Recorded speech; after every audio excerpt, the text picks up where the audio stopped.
Terima kasih Anda masih bersama kami di Kompas Petang, saya Cynthia Rompas. Saudara, mantan Menteri Perdagangan Thomas Lembong bertemu dengan Komisi Yudisial untuk menghadiri agenda audiensi. Hal ini menindaklanjuti laporan terhadap Majelis Hakim yang menangani kasus impor gula di Pengadilan Negeri Tipikor Jakarta. Usai pertemuan tertutup, Komisi Yudisial menjelaskan akan menindaklanjuti laporan Tom Lembong soal indikasi pelanggaran hakim yang memberikan vonis terhadap Tom. Ketua Komisi Yudisial mengatakan menaruh perhatian pada kasus Thomas Trikasih Lembong karena sudah menjadi perhatian publik. Selain itu, kasus Tom Lembong baru pertama ada pemberian abolisi dari Presiden sehingga Komisi Yudisial akan menindaklanjutinya laporan sesuai dengan kewenangan KY.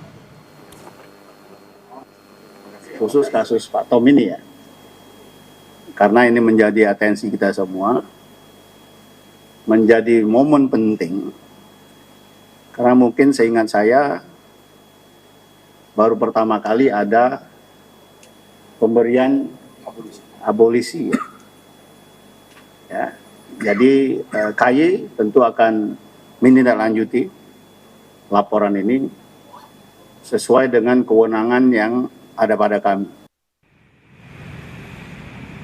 Tom didampingi sejumlah kuasa hukumnya. Kedatangan Tom bersama tim kuasa hukum guna memenuhi undangan Komisi Yudisial atas laporan yang mengenai dugaan pelanggaran kode etik dan perilaku Hakim Pengadilan Tipikor Jakarta yang menjatuhkan vonis 4,5 tahun penjara. Selain sebagai bentuk komitmen untuk mendukung transparansi dan akuntabilitas dalam proses peradilan, kehadiran Tom di Komisi Yudisial juga untuk mendorong adanya upaya perbaikan lembaga peradilan untuk kebaikan bersama.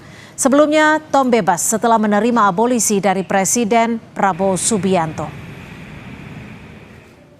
Gimana kabar Pak Tom? Baik Pak Tom. Sehat Pak Tom. Ini tanggung jawab bersama ya, untuk tidak melakukan pembiaran ya. Dan justru kalau bisa dijadikan momentum untuk berbenah dan memperbaiki ya, saya juga sampaikan, bagi saya tidak ada justru berbenah itu sesuatu yang patut dibanggakan dan patut kita pandang sebagai sesuatu yang mulia. Lalu apa yang menjadi dasar Thomas Trikasih Lembong melaporkan 3 hakim yang mengadilinya dalam perkara impor gula? Kita bahas bersama kuasa hukum mantan Menteri Perdagangan Thomas Trikasih Lembong, Zaid Musyafi. Mas Zaid, terima kasih sudah bergabung bersama kami di Kompas Petang. Tadi sudah melakukan audiensi dengan Komisi Yudisial. Boleh diinformasikan kepada kami apa saja yang menjadi poin-poin pembahasan dalam audiensi ini? Iya, terima kasih Kompas Petang. Yang pertama, audiensi ini adalah tindak lanjut dari laporan kami pada minggu lalu ya, atas dugaan pelanggaran kode etik yang dilakukan oleh Majelis Hakim perkara Pak Tom Lembong. Yang kedua, pelanggaran-pelanggaran tersebut tentu bukan pelanggaran yang konteksnya substantif materi pokok perkara, melainkan pelanggaran yang di dalam dugaan profesionalisme hakim ya, yang menyangkut tentang kode etik profesionalisme hakim. Nah, salah satunya adalah hakim tidak mengedepankan asas presumption of innocence atau asas praduga tidak bersalah. Yang kedua, hakim juga tidak mencerminkan perlakuan dalam ruang sidang itu sebagai pihak yang netral gitu. Jadi ada beberapa kejadian yang menurut kita seharusnya hakim kan tidak berstatement sedemikian, tidak berlaku demikian, tapi kenapa melakukan hal tersebut? Untuk itu sebenarnya kemarin dengan ada atau tidak adanya abolisi, kita sudah mempersiapkan laporan-laporan ini. Nah, contohnya pada saat pemeriksaan BAP Ibu Rini Sumarno, ya kan, itu ternyata itu kan sudah 4 kali panggilan jaksa mengatakan. Nah, tapi Bu Rini Sumarno bilangnya lagi ada agenda keluarga di Solo. Padahal hakim ini punya kewenangan memerintahkan jaksa untuk menghadirkan secara paksa Oke. Kenapa dia tidak melakukan itu, malah melakukannya adalah memberikan izin kepada Ya. jaksa penuntut umum. Jadi artinya untuk secara membacakan garis BAP besar ini. Pak Tom ingin mengajukan keberatannya bahwa ada rasa ketidakadilan saat kasus ini ditangani Tipikor. Mas Zaid, kalau boleh tahu, tadi kan juga diberitahukan bahwa Komisi Yudisial sudah membentuk tim analisis internal. Apa saja sih yang akan dianalisa oleh Komisi Yudisial ini?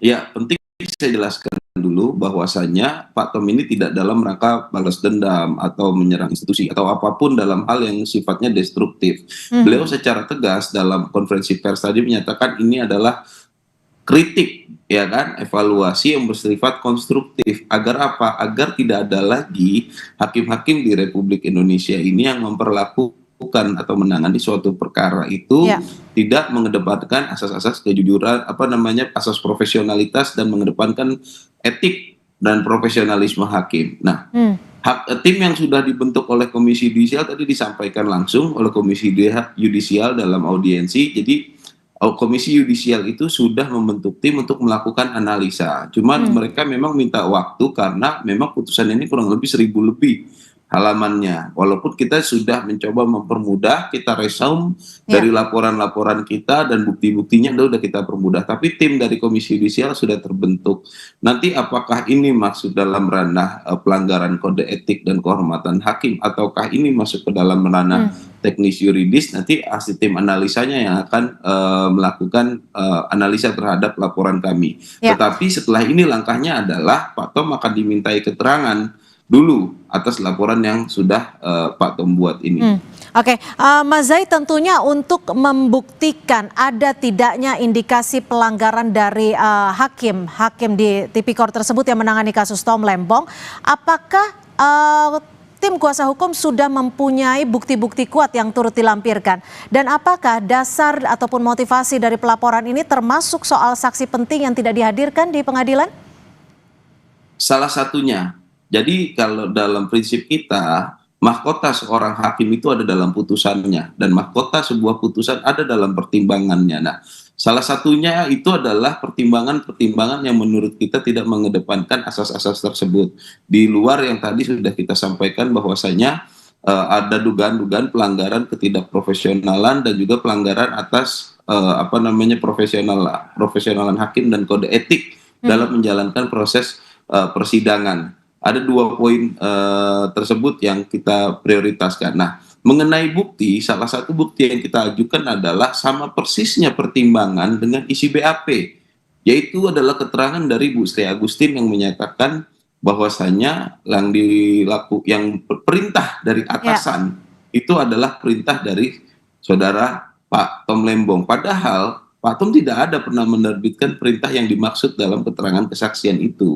Gitu. Baik. Jadi memang pada faktanya dalam persidangan itu perusahaan swasta itu memang tidak ada yang dapat perintah dari Pak Tom ataupun dari Kementerian Perdagangan, khususnya Dirjen Daklu itu tidak ada yang menerima perintah Pak Tom untuk menunjuk siapa-siapa aja perusahaan-perusahaan yang melakukan importasi gula, termasuk juga terhadap distributornya. Gitu. Itu tidak pernah ada. Tapi isi BAP-nya itu sama persis dengan pertimbangan, inilah salah satu dasar yang kita adukan. Baik, terima kasih Mas Zaid Musafi, kuasa hukum dari Thomas Trikasih Lembong. Terima kasih. Saudara, informasi lainnya di Kompas Petang masih akan kami hadirkan selepas jeda. Jumlah tersangka